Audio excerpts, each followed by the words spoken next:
This is rivalry. We have Mom first impressions only, she says. We have Rachel's, if I don't win, someone's gonna die before we leave. And Zachary, I just wanna win. It's not fair. The game goes on. Today I'm going to share with you what brought me homeschooling. Once upon a time, I had 3 little girls on a vacation and had an afternoon free to do whatever I wanted, which, as you can imagine, with 3 little girls, probably about 5 or 6 and younger, I didn't have a lot of time by myself.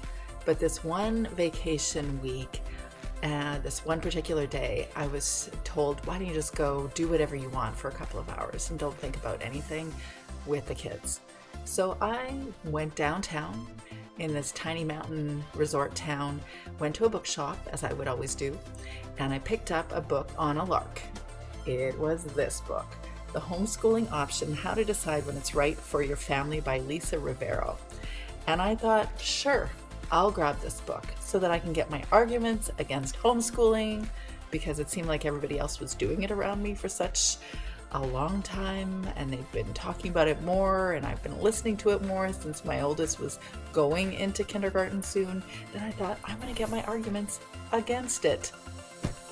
And with 1 week of reading that book, I was convinced we should homeschool. Didn't take me more than a week to decide to homeschool, but it took me a couple years to research and plan before I did. That spring vacation had a giant impact on me.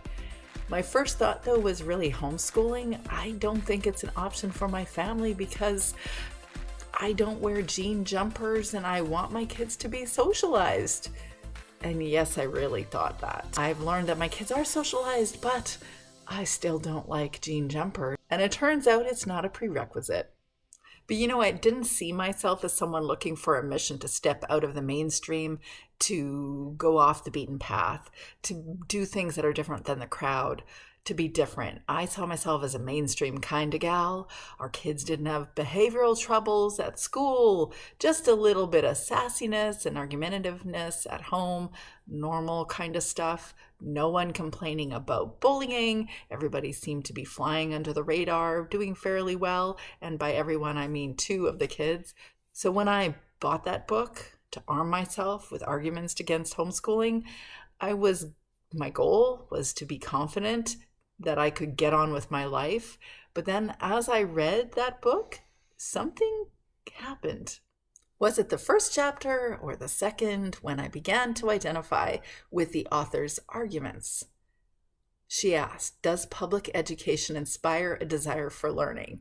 Or could they learn a bunch of stuff with me at home? When my oldest was in kindergarten and my 4-year-old or 4-year-old and I were already doing some of the things that were kind of cool learning activities that you might see in a preschool. We were doing it at home. It hit me like, wasn't my own school experience just me trying to wrestle with my identity, trying to do all the things that everybody else expected me to do, sometimes responding to social labels, navigating uncertain peer interactions. Yeah, that was in the older grades. It wasn't really in kindergarten and grade 2, but what was the long-term benefit of all of this? Did I really learn what I needed in school to become the unique person I was meant to be? The answer was a resounding no for me. I was one of those kids who got lost in the cracks, too smart to be a problem child, probably not engaging enough to have a really robust learning experience in school.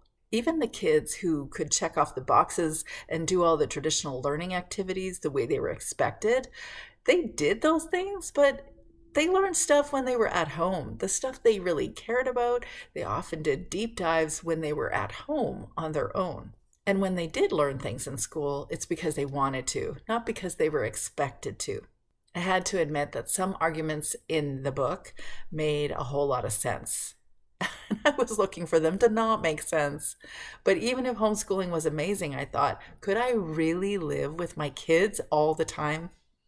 Like really? 6 hours in a row, no break. I couldn't clean my house. I couldn't organize my world. I couldn't zip off to the gym. On the other hand, maybe this homeschool lifestyle could accommodate my interests too. Maybe I would start writing more. Spoiler alert, I did. Maybe I could finally keep a clean house. Spoiler alert, I definitely did not. This is staged. What enticed me most were the repeated testimonials of increasingly healthy relationships between family members. They enjoyed spending life together. They knew each other. They learned together, and they shared experiences together. So much freedom, so many memories. After a week of reading, I had a new vision for my family. I imagined us in flowing white dresses, rushing about our quaint homestead, enjoying the sunshine, weeding the garden, and reading together on a cozy sofa in the afternoons in quaint Prince Edward Island. Naturally, the only place you can homeschool, because Anne of Green Gables lived there. Or maybe wherever Laura Ingalls Wilder lived. Alas, we did not move to Prince Edward Island, but we did homeschool. I wanted to enjoy my kids for as long as we had each other. And after a week of reading and rereading this book, I surprised myself. We're going to step out of mainstream and learn about life and the world together. After I read that book, the little girls, the 3 little girls with their flowing white dresses, because I did buy them, didn't last, but we had them.